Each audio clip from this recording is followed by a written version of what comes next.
Most nurses, physicians, other healthcare providers, they don't get burn training in medical school or in nursing school.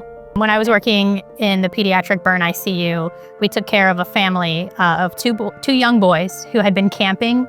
Their tent caught on fire, and both boys were burned on over half of their bodies. Unfortunately, they lived somewhere where there was no burn care unit, and they stayed in that hospital for several months. There was another hospital they could go to, and I was working at that hospital. And I remember talking to their mother the day after they were admitted. The child and their family could both see that they had been missing out on the best care when they were in the other hospital. And the mother looked at me just with tears in her eyes and said, "We just didn't know.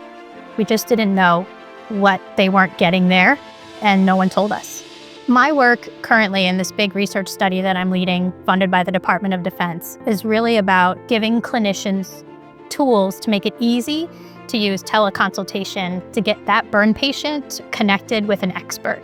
And so we've seen examples of how peer-to-peer can really help make sure that the child has the best care possible, and they don't have to fly states away to another hospital to get that care. They can stay with their family and their loved ones and closer to their own community.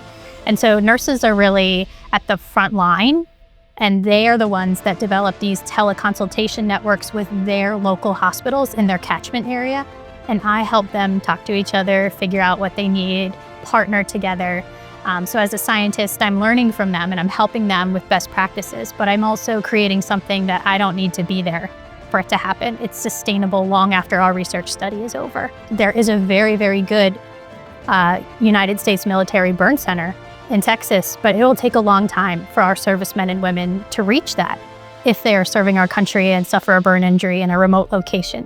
None of that would be possible without federal research funding